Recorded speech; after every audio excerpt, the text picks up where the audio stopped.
Greetings, off-season After Dark fans. Glad to have you here for episode 55, and I'm very happy to say that we have Reed here with us. Been trying to collaborate with Reed for a few weeks now. I'm sure a lot of you are seeing him on Twitter/X, maybe even YouTube. But for those of you that don't know, the visuals I've been using about the conference projections and some other things, largely the work of Reed. So that's when I frequently mentioned they were his graphics or it was someone who I was going to have on the show in the future. We are finally at that day. So Reed, thank you for being here and thank you for your assist with the fantastic graphics. One thing that we have that's different for today, Reed, like myself, is not focused on one team. So most of our guests do, and we dive into one team. Reed is kind of an everything guy like myself, so we decided to dive into a specific conference to do a preview of that. As you can see by the title, the Mountain West is where we landed. So, Reed, thank you for being here. And why don't you tell the audience two things?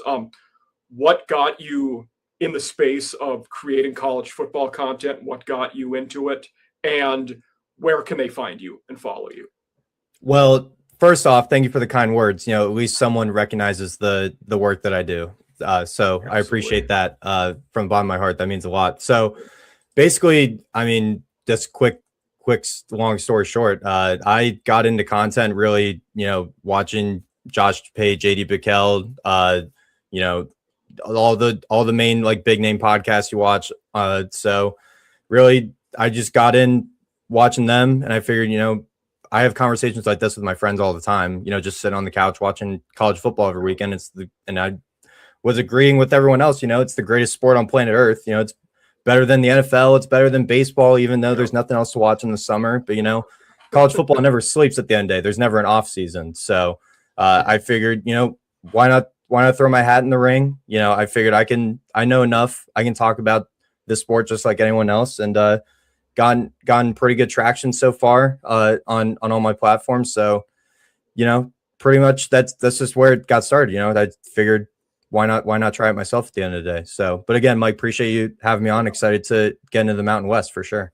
Glad to hear it. No, that's a good story. I definitely you said like there's no off season. I feel like we've been in talking season for about 4 months now, and I think we're finally happy that real football is here, even if it's only going to be against each other for another couple of weeks until week 0. But for sure, practice is finally here. That's good to talk about. So let's start up with the Mountain West. We can get right into that. And obviously it's a new look with the Pac-12,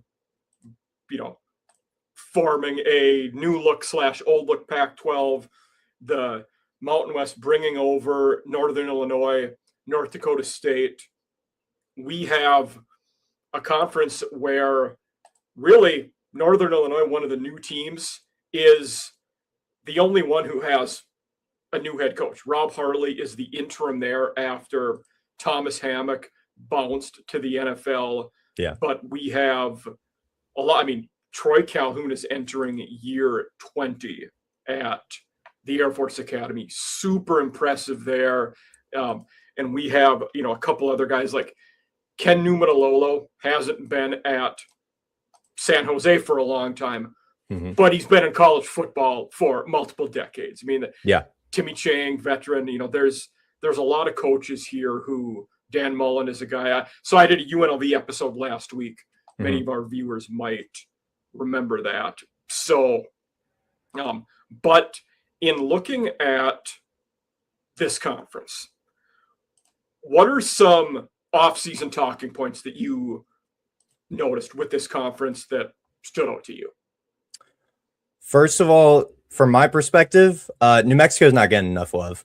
Okay. I feel like, everyone like that I've seen publicly put out their like G6 prediction for like the playoff.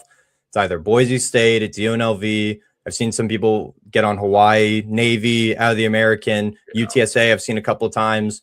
And those are all great football teams without a doubt. I think New Mexico is possibly the most slept on team in potentially the whole entire group of 6, in my estimation. This is a team that can make a run at the playoff, let alone the conference championship. I think Jason Eck doesn't get enough respect as a head coach. Yeah, you might have seen him go on Josh Pate's show, over the offseason, and he's finally getting like a national recognition. But to come over from Idaho a few years ago now, only going into his second season, and to win 9 games in his first year at New Mexico, get him on the edge of a conference championship game, even though they got honestly screwed because the Mountain West used I forgot about the computer formula. Yes. I don't even want to explain it. So anyway, they got screwed. I never thought we would say this. They might have decided their conference championship game worse than the ACC did. Easily worse than the ACC. Yeah, easily worse than the ACC. To put it in the hands of a computer that put Boise State in their conference championship, who had no business even being in that game. Yeah, either way. New Mexico, I think they also return a ton of production, mainly on the defensive side. Jackson Eck at linebacker, who is Jason Eck's son. Yeah. Mercury Swain, Brian Booker, Darren Agu. I think they have mainly the defense is what I get excited about when I look at this team on paper. So I just think holistically they're not getting enough love. I think they could really make a run at the conference championship, solely because I think UNLV is still a massive question mark at quarterback. I'm not the hugest believer in Jackson Arnold holistically on the roster. They're going to be good on paper. Like Jaden Thomas, a running back, is arguably the best running back in the group of 6. But holistically, quarterback is going to be a question mark for me. They have some holes on defense I think they have to fill. So everyone's a huge fan of UNLV, but I think New Mexico is the real team that has to get all the talking points right now for me. I think that's a good point. I mean, this New Mexico team is one I like a lot. Do you think there is a chance that they go 11-1 in the regular season? Now, for those of you out there, assuming New Mexico probably drops their game at Oklahoma in week 3, we would assume that much out of a team that was a playoff team last year.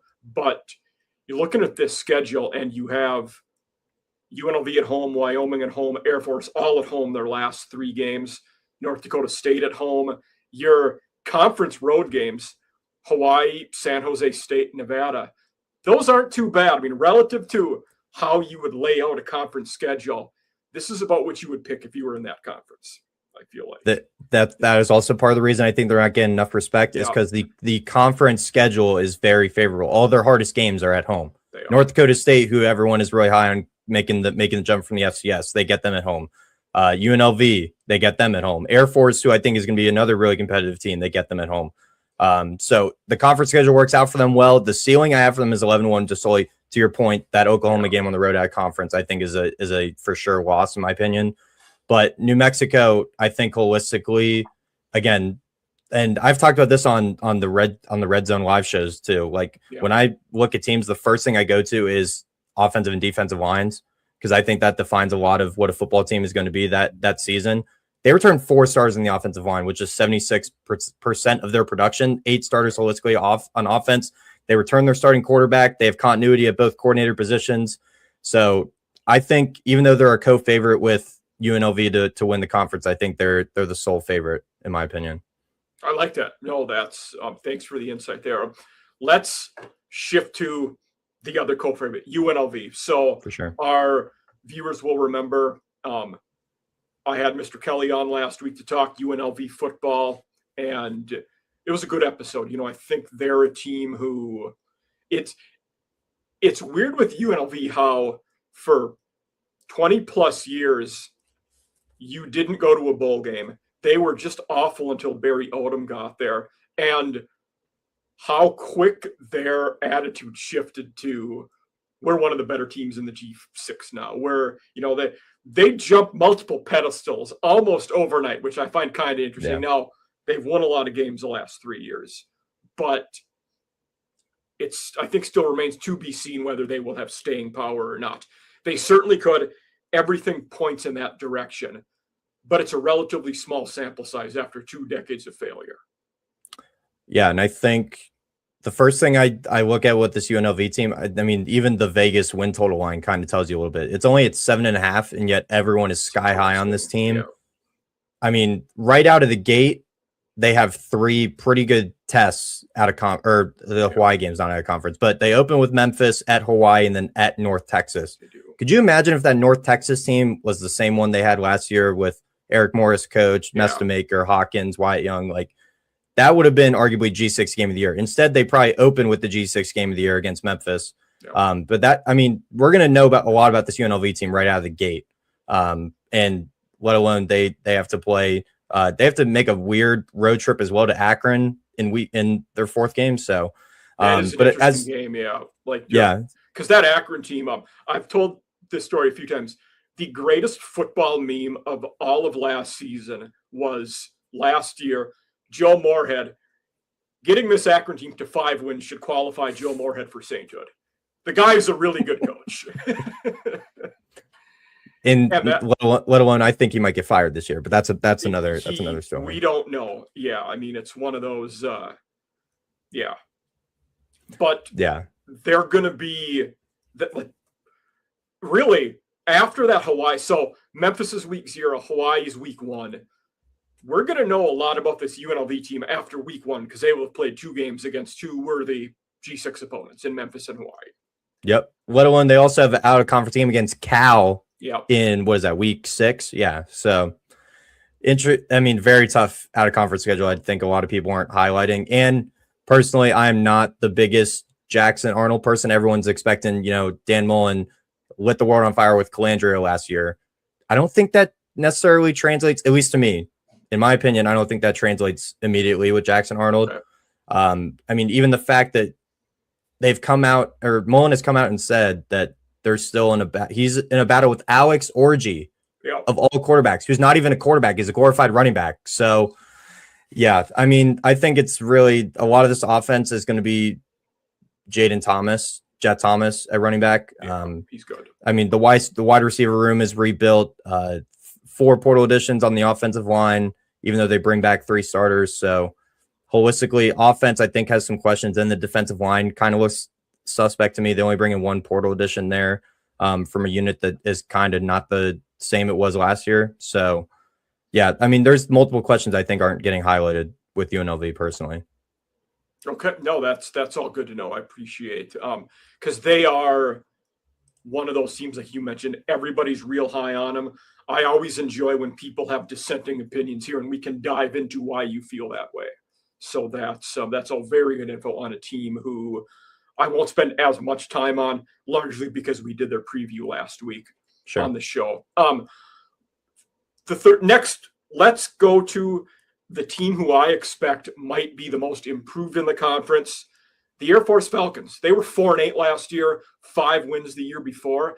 I think they're going to be pretty good this year. And from engaging with you and seeing not only what you've said tonight, but everything you've done in the past, this summer, spring, I think you feel similar about Air Force as me.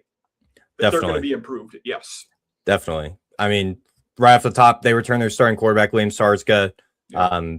Although it is worth noting, if people don't know Air Force that well, they do run the classic service academy, triple option, hybrid offense. So continuity at quarterback, offensive coordinator. They do bring in a new defensive coordinator, but I think holistically that's going to be an upgrade because they were abysmal at times defensively last year. Yeah. And on top of that, they return 8 starters defensively. So if that's anything to go off of, having continuity with an upgraded system, I think is anything to go off of. And they're one of the, in my opinion, something that also goes a lot into when I preview teams. They're one of the oldest rosters in all college football. The average age of this team is 20 and a half. So we've seen it with Indiana, for an example, the last few years, having a really old experienced football team with an experienced head coach in that system, can heavily benefit you. Last year, I had a guy that does Air Force coverage full-time on the show, and he talked about that notion of how you look at the 3 service academies. It's very cyclical in that rarely are they good for 2 years in a row, but they're also rarely bad for 4 years in a row because they're going to play guys young. They're using the portal less, and you're going to have every couple of years, you have a senior laden team that's taken their lumps and then is ready to go. Air Force is that team this year. Yeah. So, and to your point, it's even more impressive for the service academies because they can't bring in players from the portal at all. Yes. Players can leave through the portal. They can't bring them in. Yeah. So that's what makes it even more impressive. I'm curious to see from your perspective what sticks out to you about this Air Force team aside from my views. I think Steve Russ was a very good hire at D coordinator. He had been an assistant there before. Last year, he was the D coordinator at UAB, who obviously, Trent Dilfer got fired. Alex Mortensen came in. But that team was actually decent on defense, especially after Dilfer was gone. They kind of got the dead cat bounce. For sure. But on D, they were all right. And they played some pretty good offenses. Memphis, North Texas scored 50 on it, but they did that against everybody last year. But their defense was all right. And then Russ, like I said, had a background at Air Force as an assistant, was with the Commanders, Panthers, spent multiple years in the NFL. I think it was a change that was needed. And also looking at that roster, their defensive backs, look, Corey Johnson, Mikhail Seekin at corner, and then Max Mostel and Kyle Chen at safety. Their D-backs are going to be among the better ones in this conference. So I think they'll be a team who, if they can handle their business in the trenches, usually the service academies do, they could be a tougher team to throw on defense. And if they're a team, if they keep it close with you, just by the nature of the way they play offense, they're going to hurt you in the end. And you don't want them to be in games. They're a team, if you put them away early, you're going to be in good shape, but you can't let them play their game late in the game. And I think they will be able to do that against most teams in this conference this year. For sure. And you mentioned that defense, they're going to be rotating between 8 linebackers. 5 of them are seniors and 3 of them are juniors. So again, senior led team experience is going to pay off. Again, that defensive front, I have some questions about, but I think an upgraded system is what's going to elevate them holistically. Okay. Blake Fletcher's a good linebacker. He was the one that, popped. He had over 100 tackles last year. That doesn't happen by accident. So you got to be good there. And rotating between 3 other guys that had 30 plus tackles. So I'm going to move this here so the viewers can see this while we're talking. But let's talk about Hawaii next, a team who, going into last year, I was unconvinced about Chang. I thought that even though he was an alumni, if things would have went really bad last year, I don't know that he would have still been around because it was his 4th year. The first 3 had not went well. They won 9 games last year and threw the ball well. Alejado's a good QB. They were a fun team to watch. Like you said, with Ashlock at receiver as well. Mm-hmm. They were just a team that did a lot of things well and didn't have any glaring weaknesses. But I will also say they're one of those teams in this summer. I haven't engaged with them as much or read as deep into Hawaii in the last couple months. So you're probably going to know more about them than me. What should our audience know about Hawaii that they don't, that I don't? Yeah. Well, you mentioned Pofele Ashlock, the number 1 receiver for one of the best quarterbacks in all the G6, Mike Alejado, who I think potentially could not be on this team next year. But that's another story. Very realistic. Yes. Yeah. You mentioned Ashlock. He is out with a knee injury as of right now and might miss the first few weeks of the season. So how big of a blow does that take? I didn't know he might miss games. I did not know it was that extreme. Yeah, that's a rumor going around right now. I haven't seen anything confirmed yet, but he does have a knee injury in fall camp right now. So realistically, how does that affect their first few games of the season, which are pretty big for how this Hawaii team is going to perform holistically this season? On the road at Stanford, UNLV, and New Mexico State. Those are 2 of those games are going to be hard out of conference games, and New Mexico State, I think they could be even without Ashlock. So holistically, how is this offense going to look without Alejado's number 1 weapon? And behind him, I kind of have questions at receiver because it's really just Ashlock returning. They bring back Cam Barfield in the backfield, who is an okay running back. Devin Rice, I think, has a chance to be an impact at transfer running back.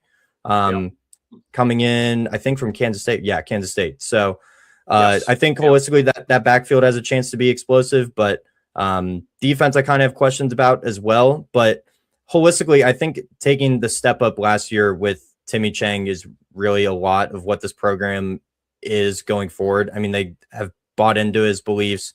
They have continuity of both coordinators. So I think holistically, they're going to take another step forward. It's just really how do they look without Ashlock on the field now? Because, I mean, he's really the only receiver coming back for this team that has really any production.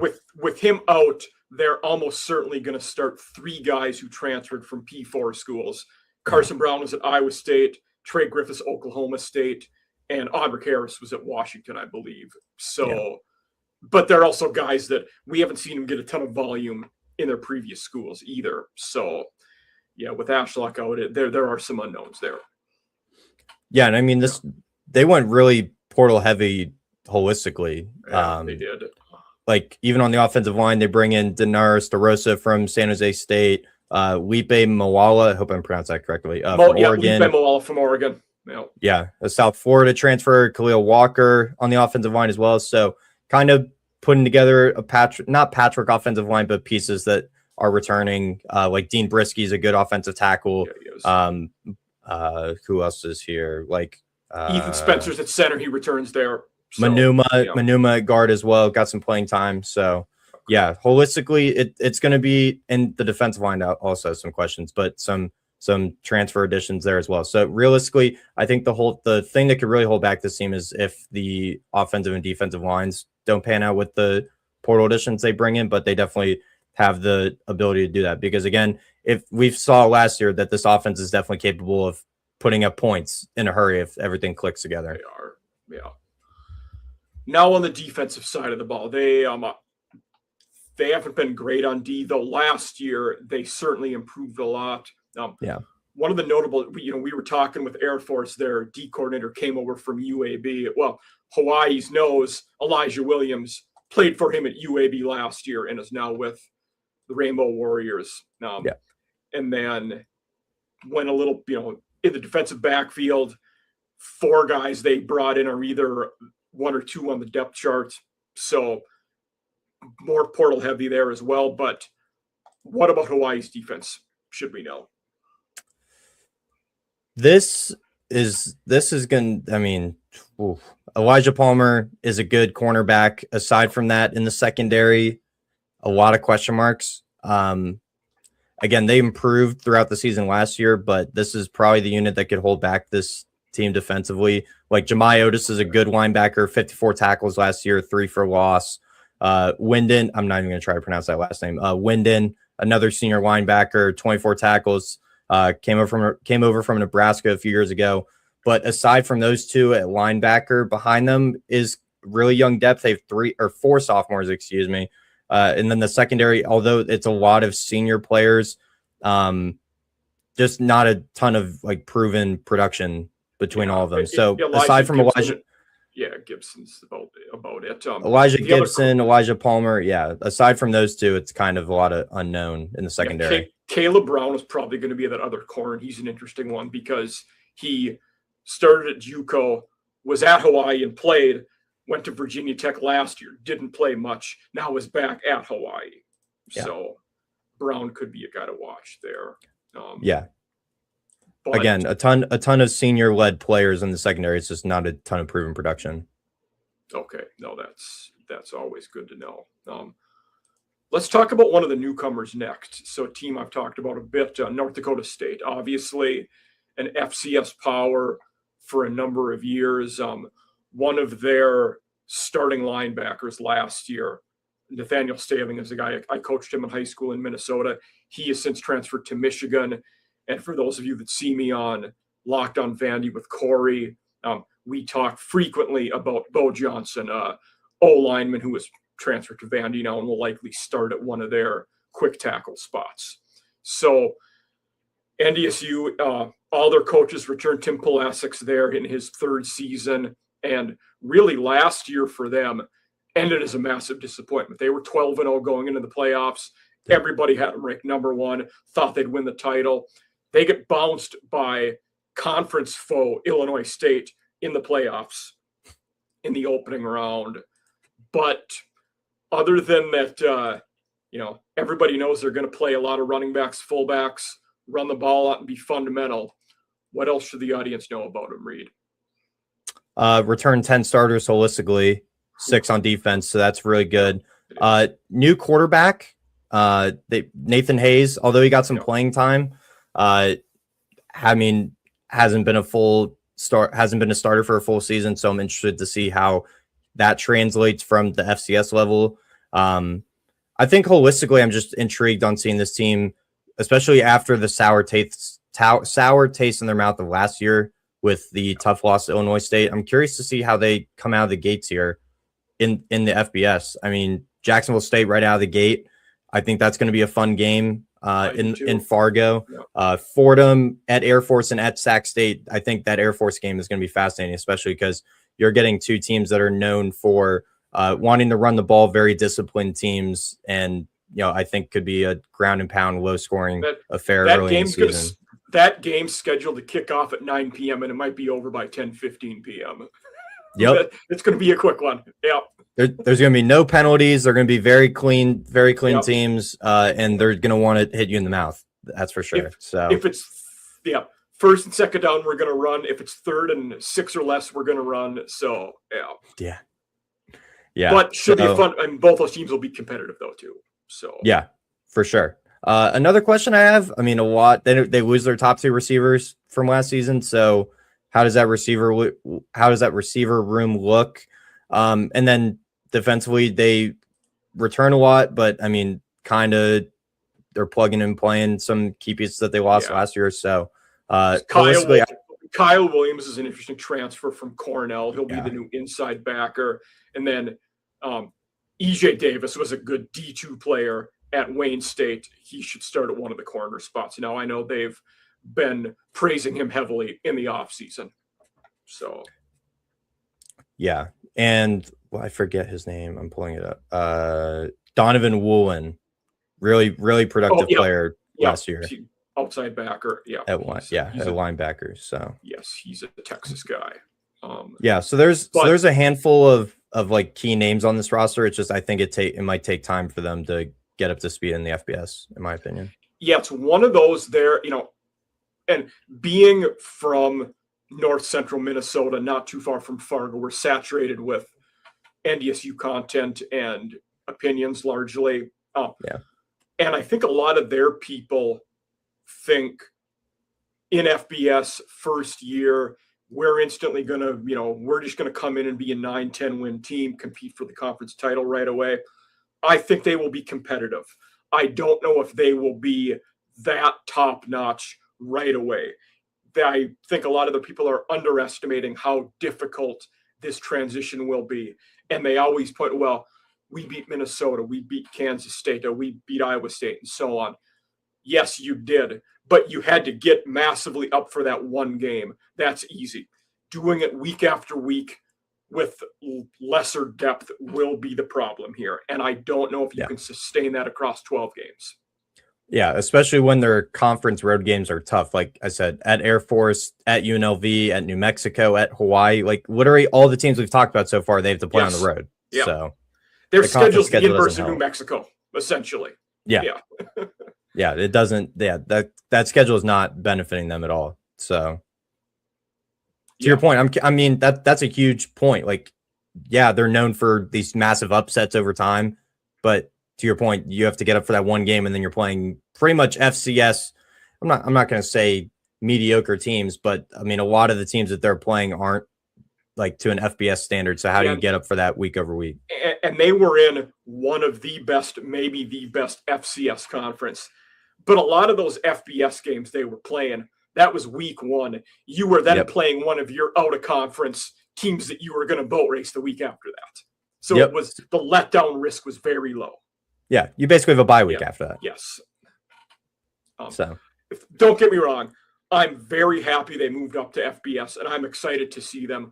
I just have tampered expectations as opposed to some. Yeah, again, to your point, I love that they finally made the jump because they had been dominating the FCS level for just so long.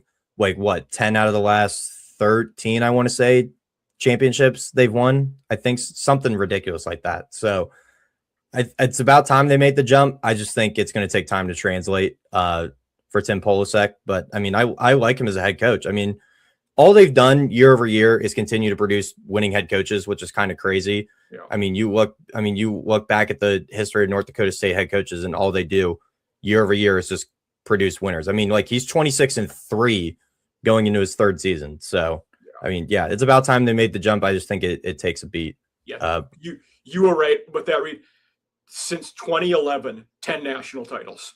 Yeah, I mean that's it's crazy. Yeah. And yeah, to your point, talking about so Pulaski is there now. This is his first head coaching job, but their former head coaches. You had Matt Entz at Fresno State.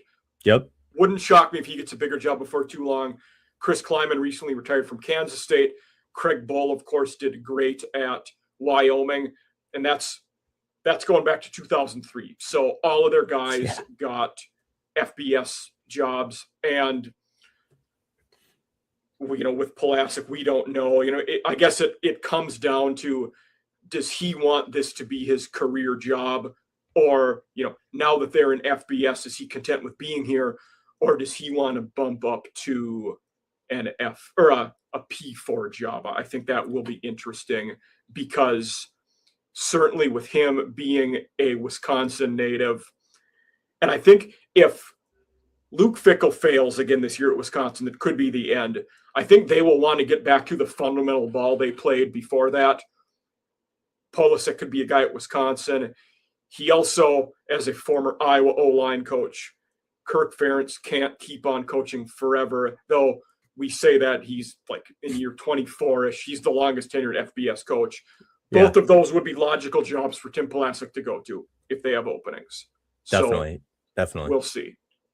Yeah. But excited to see NDSU. Excuse me. Why don't you take us off on Wyoming, Reed? I got a tickle in my throat. No worries. So the Wyoming Cowboys, I think I mean, Mike and I were talking even before we started recording that there is a path for this team to make a conference championship run. Jay Sawville going into his third year, and you might look at his overall record. Okay, he's 7-17 going into his third season at Wyoming, but they bring in Tyler Hughes, who I think is one of the more fascinating quarterbacks jumping up from the FCS level from William and Mary. I implore all the viewers to go watch Tyler Hughes' film at William and Mary. That's good to know. Dude is a dual threat demon. So going to put that out there. They only returned one starter on the offensive line from last season, though, but they do have some experienced depth that they're going to be bringing up to be starters this year. So, and they also have a new offensive coordinator, Christian Taylor. So holistically, new offensive coordinator, new quarterback, that might translate well year one. So holistically, again, there is a road for this team to win the conference championship this year if everything clicks. 4 FCS additions on the defensive line, some decent experience within the secondary defensively. Wide receiver could be a problem when you look at them on paper. They bring in a transfer, Markel Holman, who had over 300 yards receiving last year. But aside from that, not another receiver has over 200 yards receiving. So that's a big question mark. Markel Holman is probably the one to watch, though, at running back. 1,000-yard rusher. He is a transfer in from Western Illinois. So I knew he was an FCS transfer. Nearly or over 1,000 yards from scrimmage, 7 touchdowns. So he's going to be the one to watch out in the backfield. So again, holistically, in the schedule is pretty favorable for them. Holistically, they don't have a gauntlet out of conference. I mean, they have to play Colorado State, Central Michigan, who are teams I would say are pretty much on par with Wyoming holistically, but then you have to play UNLV on the road, North Dakota State on the road, but you get Air Force and Hawaii and New Mexico all at home. So it's a very favorable schedule for Wyoming. So that's why I think there's a path for them. And I think you mentioned a good point about their quarterback transfer, then Christian Taylor being the new O coordinator. So the last 2 years, Taylor was with the Buffalo Bills as an assistant. He was at William and Mary before that, though. So they have a past connection with each other. The old coordinator and QB do. So that's always good to see. One of those things I'll look for. And of course, Aaron Bull, son of Craig, is still their D coordinator. Yeah. So, but yeah, I don't know why. I just expect them to be better than they have been under the first 2 years of Jay Sabo. I don't know how many wins that's going to look like, or, if we can even put a tangible, they will improve this much. I just expect them to be better this year. So can't get much worse from the last few years. That's a very good point. Yes. There's only going up. I know. Yeah. They really I don't want to say bottomed out on after Craig Bull left, but it might be a somewhat appropriate term.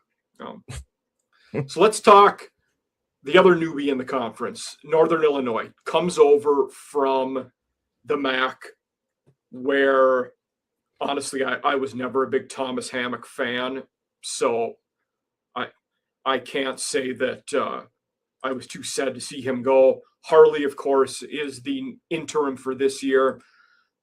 I don't know what Rob Harley's long-term projection is like, of if he expects to get the job, what they're looking for. But with NIU, they were 3-9 last year. They won 2 games in the MAC. What should we know about the Huskies this year? Yeah, so you mentioned Thomas Hammock leaving for a assistant job with the Seattle Seahawks. And after that, they only bring in 12 portal additions. So very skeptical about their move there. But holistically, I'm a little higher on this team than when I was a few months ago, because they bring in a standout transfer quarterback in Taron Dickens, who you might have heard in talks with North Carolina over the offseason. I think it was academic issues. Something happened off the field that he didn't end up at North Carolina with Bill Belichick. So now he's here for Rob Harley's team. And I think holistically, he might be a better quarterback than some of the other quarterbacks he faces within this conference. And that just elevates this team to be a middle of the pack team, in my opinion, just solely because they might have the edge of quarterback. I'm going to be straight up about that. So they returned 7 starters offensively, which is pretty good continuity holistically, but it is. There's not a lot on paper with this team that gets me too excited, solely because, to that point I mentioned before, they only bring in 12 additions through the portal. Tony Peterson could be a pretty good offensive coordinator for this system. I think he could mesh well with what Taron Dickens' stature is and what his ability to play. And if no one knows Taron Dickens, he played at Western Carolina last year, threw for over 3,500 yards, 38 touchdowns, 2 interceptions on a 74% completion percentage. Yeah. So was a very early portal entry, and then we heard him mentioned all these places, and then it kind of cooled. What you said about the potential academic stuff would jive with the timelines we're dealing with, though. So, and there, we were tying it back to our North Dakota State talk. Tony Peterson, their new O coordinator, he was at Illinois State last year, who was the team that beat North Dakota State in the playoffs, and is going to use a mobile running QB. Yep. So, yeah. So I think Taron Dickens could fit really well in that system. Defensively, I think, even though they have their defensive coordinator being their head coach, I think this defense might lack a lot. The front seven, I think, is very undersized to play near the upper half of this conference holistically. Defensively is where they're going to struggle. Let me just say it nicely that way. Yeah. And the defensive backs are all new. You have Malik Armstrong at free safety, was on the roster last year, but didn't start. And then your other safety, Justin Harris, transferred from an FCS school. Liam Lindo, one of the corners, is on his 5th school. He was at FCS Bryant last year. And the last one, Aaron Warren, will probably be the nickel. He was at multiple different junior colleges before this year. So that D-back room does not inspire any confidence in me in looking at it. It's all either guys who were journeymen at lower levels or have not played significant time at the FBS level. So also a very, very, very young defensive team. Like, you look at their depth chart at linebacker, they return 1 senior in Broderick Wyndham. The other 4 in the linebacker group are all freshmen. Multiple freshmen on the defensive front, aside from James Bradley and Jay-Sean Thomas, who are the only two upperclassmen in the room. Cole Snead at defensive tackle. So there's 3 upperclassmen on the defensive line. I mean, the offensive line is littered with freshmen, tight end rooms littered with freshmen. So holistically, this is just a very young team. But again, I think Taron Dickens could, sneak out some games for them just solely because he might have the quarterback edge. Yeah, that's a very good point. So they were another one, kind of like I said with Hawaii, where I can't say I knew a ton about them going into this summer. So glad you mentioned that for us. Let's talk about Nevada a little bit next. And this is one of those teams who I've been kind of bullish on, in a sense of when Jeff Choate was hired, I said I liked the move. We're entering his 3rd year. He had been head coach at FCS Montana State, was good. Linebacker, defensive assistant at multiple top-notch schools: Boise State, Wazoo, Florida, Washington, Texas, with Sark before taking this job. They've won 3 games in each of his first 2 years. But where the bullishness comes into play, I'm still not prepared to say he's a bad coach. Sometimes you just get into a bad situation for you, or you don't win games. And maybe that's the only mark of a good head coach. But I just expect them to take a jump forward. I probably shouldn't, but maybe I just don't want to admit I was wrong about that hire of him either. So which is it? Feel free to tell me I'm an idiot if you want to, Reed. I will never tell someone that invites me on their show that they're an idiot. I'm only going to say that, someone has to be higher on a team than me, and that's you with Nevada. And I don't know that I'm hiring them to get wins this year. Maybe it's just that I think he's better than some people do. To look better on the field. They may not win, but they might look better on field. That's all that matters at the end of the day. So if you show you're more competitive, I mean, to your point, there's not a lot to be excited for. Like, they have a 3-way quarterback battle. Yeah. Carter Jones, who returns, UCLA transfer Luke Duncan and AJ Bianco through a quarterback battle. They haven't named a starter as of right now. They only returned 5 starters holistically in the roster. I mean, the offensive tackles might be a good duo. You return 2 all Mountain West players from last season. Maybe the best offensive tackle duo in the whole conference, actually. And Jack Foster, Leota Amama transferred in from Virginia a few years ago. But the main one I wanted to point out was Konkenauer. I hope I'm pronouncing that correctly. Oh, Zach Konkenauer. Yes. Yep. Yes. Yeah. Jack Foster and Konkenauer are 2 of the best tackles in the entire conference. So at least you have continuity there. New offensive coordinator Brett Bartolone, I think, has a lot to right the ship on with this offense holistically. Running backs are kind of small for my liking. Don't really have a clear-cut starter in that room for me. The depth chart I looked at for them was all over the place. So yeah, that one of the questions I had specifically about that is Herschel Turner, Dominic Kelly, like who is going to start at running back for this team? Do we know? I would assume Herschel Turner, but okay. Yeah, to your point, there's no clear-cut starter in this room. Okay. Good to Receiver kind of leaves some questions as well. I mean, they have Jason Doss, transferred in from Towson, nearly 700 yards receiving. Donnie Cheers, that's a great name, transferred in from Southeast Missouri, nearly 600 yards receiving, 5 touchdowns. So they're relying on FCS transfers. And behind them, it's kind of a lot of unknown, not a lot of proven production behind them. So holistically, Gary Gibbons' one was at Northern Illinois last year, talking about some of these other teams that we've already discussed, but yeah, he started for them before. Okay. Yeah. So, I mean, holistically, it's a lot of plug and play from P4/FCS transfers and, some players that are just returning on the roster that haven't gotten real game time. And on defense is where I wasn't too thrilled with what I saw.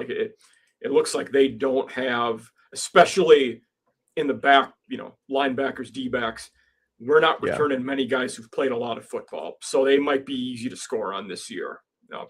Bishop Turner at safety played a bit last year. I don't know that anybody on that D was too outstanding, though, in 2025. So yeah, the most notable name defensively, the most notable name is going to be Dylan WaBarbara at edge. 88 tackles, 49 solos, 17 for loss. Senior player. He's going to be the standout defensively. But again, to your point, the defensive secondary is a massive question mark. Yes, definitely is. UTEP, we're getting near the end. We're entering year 3 of Scotty Walden, who won 5 games total. Was 3-9 his first year, 2-10 last year.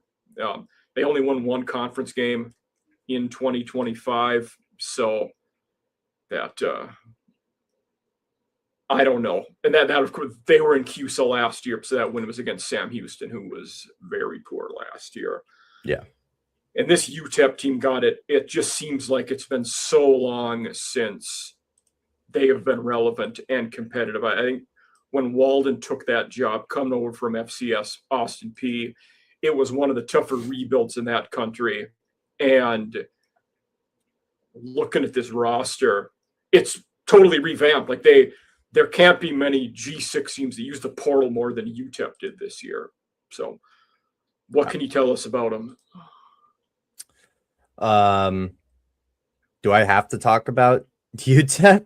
You don't have to. You can tell us you're unenthused. EJ Colson might be the QB. That's, we were, in fact, he was at Incarnate Word last year, Central Florida before that. So he was in a team where they scored points, but the whole offensive line is new. They will be replacing all 5 starters. So, it looks like going to be a tough year 1 in the Mountain West for UTEP. I hate calling for people's jobs on any show. I do Little in my show. Scotty Walden might get canned this year. And he's another guy, like he's a young head coach who succeeded at the FCS level. It's not the end of his career. Maybe he just took a job that was, he bit off more than he could chew. Definitely.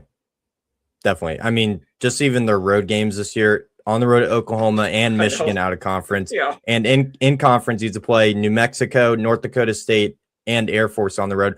Oh, and then you have to make a cross-country trip against Northern Illinois at the end of November where it could potentially be snowing. So that's always fun. But to your point, I mean, EJ Colson does give them some upside defensively, and they have a really good transfer addition in Carver Cheeks.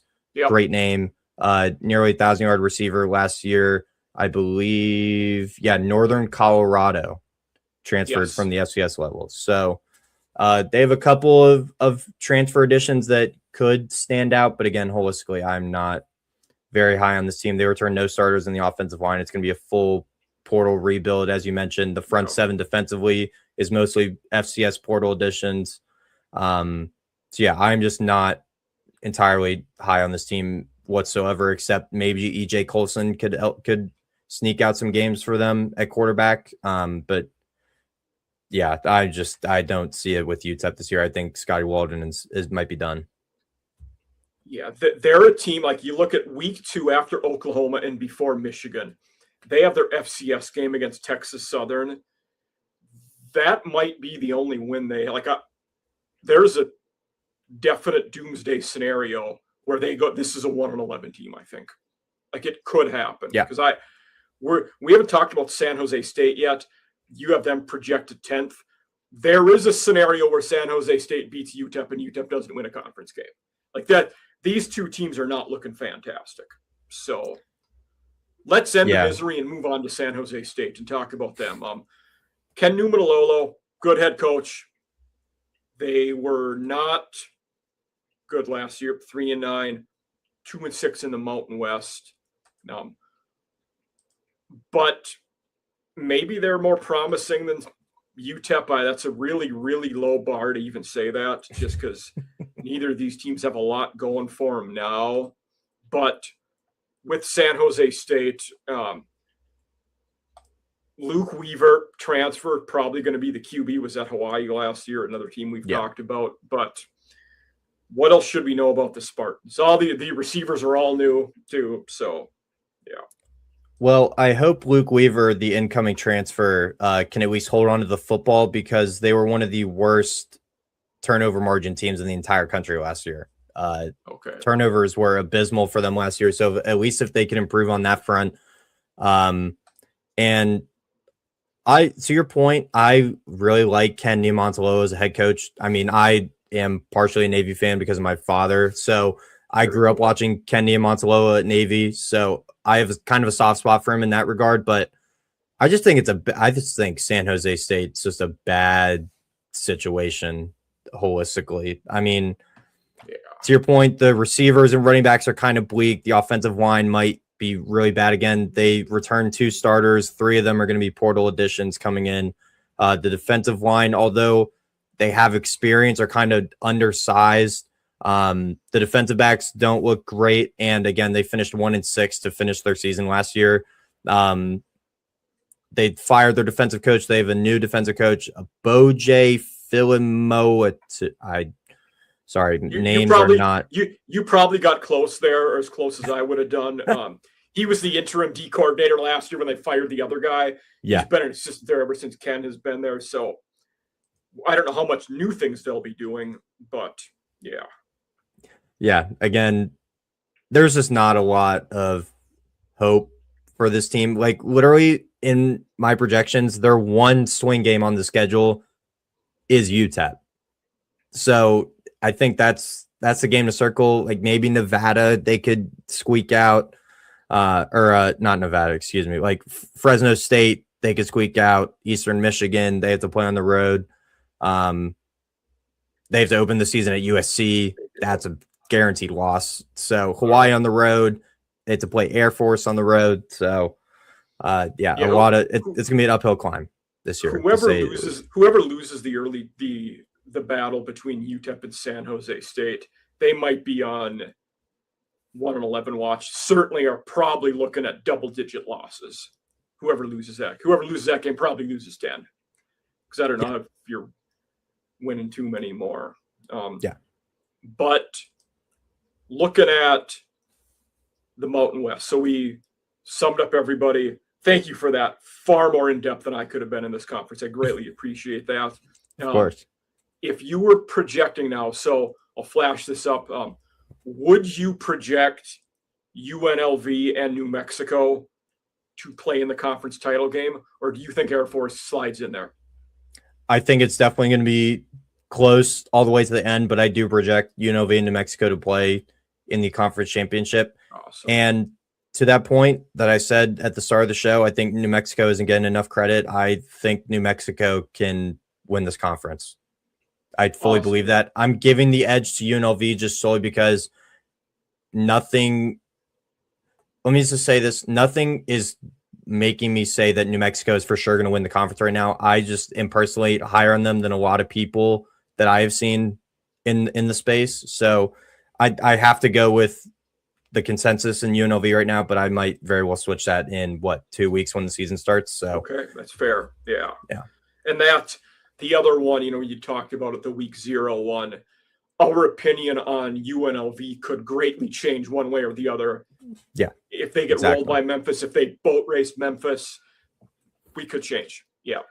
Yeah. UNLV could boat race them, and everyone is validated. Okay, this is a G6 contender. They lose by 3 touchdowns to Memphis. New Mexico is the clear favorite in my head then, as soon as that happens. So, yeah. If you were looking at it right now, Mountain West wise, I'm going to ask you, who would you project for an offensive and defensive player of the year? Okay. Offensive player of the year. I mean, I think I have to go Jet Thomas at UNLV, right? Okay. I mean, this guy is, I think, the best running back in all of the G6. I mean, you look at what he did last year, over 1,000 yards, 12 touchdowns, nearly 7 yards a carry, which is like top 10 in the country. So I think he's kind of overlooked because he is playing at UNLV. You know, he's not at a power school. But I think holistically, you have to go Jet Thomas. If Pofele Ashlock was healthy going into the season, might have put him up there. You also could put Mike Alejado at Hawaii because they're going to be able to put up tons of points, tons of stats. So Mike Alejado would also put in that conversation. And maybe like a sneaky pick that I think, you know, could come out of the woodworks. I'm gonna say Liam Sarska. If he could clean up the interceptions, maybe take a step forward passing the ball. Yeah. He's gonna run the ball a ton at Air Force. And again, I mean, I view them near the top of this conference. If he has them in the conference championship game, I think he could definitely be in that conversation for offensive player of the year. Yeah, I like the I was probably leaning Alejado on that, and part of that might have been I default towards QBs more when talking about the awards, just because it's likely. Then on the defensive side of the ball, I'll go first here for this one. I think there's a few guys you had mentioned. We talked about two of them, in fact. Jackson Eck and Blake Fletcher, both in the mix, as is Dylan LaBarbera. I think if I had to pick one, though, I would probably go Blake Fletcher, just because I think they're going to see that tackle number on a good team. So I would lean Blake Fletcher, I think, for Defensive Player of the Year. Then I will go with the other standout name you mentioned, Jackson Eck. I think he's by far and away the standout player on the defensive side for New Mexico, let alone he's the coach's son, so he gets a little bit of recognition for that. But over nearly 130 tackles last year, 7 for loss, 2 sacks, 3 pass breakups. Like, the dude is a beast, and I think didn't get enough credit for what he helped lead this New Mexico team to last year. They were a really good defensive team, and I think they repeat that this year for the Lobos. Awesome. I'll ask you a couple more questions before we adjourn here. In this conference, Mountain West, which coach is on the hottest seat? I think I know who your answer is going to be. I mean, I got on him pretty hard when we mentioned this team. I think it's Scotty Walden. Yeah, without a doubt. I mean, yeah, I agree. I think he is either him or Niamontololo, in my opinion. Yeah, for me, Walden would be the guy. Jeff Choate might be out. Age might be playing a role too. Being older, they might not want to have you stick around if that's the case. Then the next question I always ask, which coach in this conference with a good season or two is the most likely to vault himself to a P4 or a way better job? See, there's a handful you could go here because we mentioned there are several. Yes, I'm high on Jason Eck. Dan Mullen is a former Power 4 head coach, could get back to that level. Polasek, who we mentioned at North Dakota State, one good year. You know, Wisconsin would be a great fitter, like any really Big Ten team in the Midwest. I think it's too clear cut. I got to go with my guy Jason Eck. I love him as a head coach. Yeah, just solely on favorability, he's probably a top 10 coach in my book, just solely based on favorites. I'm not saying holistically in the country, like with Cignetti, Kirby Smart, stuff like that, but Jason Eck, I think, has done a fantastic job at New Mexico, and I'm glad that, you know, someone like a Josh Pate is giving him the credit and recognition that he deserves for what he's done at New Mexico so far. Even though he's only going into his second year, I think maybe not after this season. I think maybe 2 more good years at New Mexico. I think I could definitely see him jump to a Power 4 job. And Eck's a guy who has experience coaching at both Wisconsin and Colorado, 2 teams in the near future where it's possible that they have an opening. For me, I don't think you can go wrong saying Eck. I think he's the right choice. Like Polasek, he's a Midwest guy. We talked about all those schools that potentially are going to have openings. It just makes a lot of sense there that he would be the one. And Eck, sorry to cut you off, but Eck has proven, you know, to be a builder at Idaho and now doing it in New Mexico. Like, I think it's just right for him to take that jump to a lower level P4 school, do the same thing. Question in this realm, we've seen West Virginia and UCF hire former coaches in Rich Rod and Scott Frost. Yeah. If Mississippi State tanks it again this year, which they could, and Jeff Lebby's no longer there, Definitely. do they go back with Mullen? Yeah. It's definitely on the cards, I think it's on the table because I think they would in a second take him back because I think they might have the realistic mindset that's tough to admit of that might be the best we're ever going to be with him. We would take that based on what we've been doing lately. You know what? And shout out to my guy, AT at Tampa 2 College Football on Twitter. Definitely go give him a follow. If you ever have him on the program, that's the first question you should ask him because I think he gives you heartbeat answer. Yes. Funny. I actually didn't know that you knew that guy. I've also used a couple of the Tampa 2 graphics on my shows. So glad we can connect a name with the face there and know who he is. So that's great guy. That's good to know. Yeah.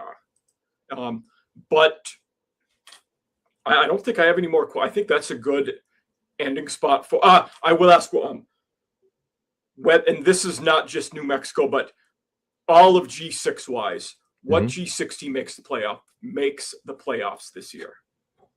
See, I have a handful that are in the discussion. So, like right now, UNLV and New Mexico are easily both there because I'm kind of going back and forth between who I think could make it from that conference.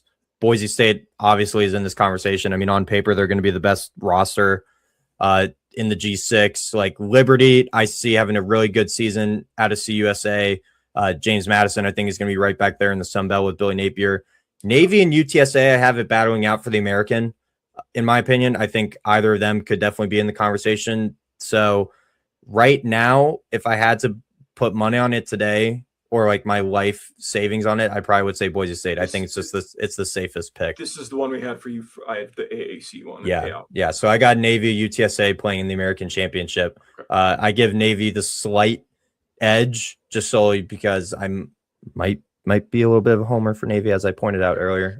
But we have the most interesting hypothetical in the world with Navy, and I hate it. Because the way our schedule works, we could have a scenario where Navy goes to the American title, Navy wins that game, Navy gets invited to the playoffs, then you have to play a regular season game against Army. If I'm Navy, I don't play anybody good in that game. You don't risk getting people hurt. Of course, the people are going to say, Mike, you don't understand the pageantry. You don't get it. Yeah, I do get it. And the playoffs are more important. That's my soapbox for the day. Sorry. See, my father would also give you the same answer because he thought Navy got screwed last year and should have played in the American Conference Championship. So he's been on that soapbox for over a year now. Okay. It's an interesting hypothetical. It's also why, and I believe Monken said this a couple months ago, we should move the Army and Navy game to the rivalry week, the week after Thanksgiving. They should play when the other rivalry. Now, dedicated to let them have their own window on TV. Yeah. We can have non-conflicting game time, but put it that weekend, please. I think keep it in if you put it on that Saturday, you could put it at the noon window, push every game back to 3:30 or later. And you even have games that Friday night. Yes, because you have Iowa, Nebraska is Black Friday. Texas and A&M. That's it. Yeah. Yeah. I think the Egg Bowl is Saturday now, but it has been Friday night before. Yeah. Like you could easily move around other games to solely put that game at the noon window for sure. Okay. But Reed, thank you for being here. This was a great episode. Loved it. I'll tag all of your account, when I share this so our viewers can easily follow you. And again, thank you. Great episode. Appreciate it again, Mike. And again, doing great work over here. I hope to be back on soon.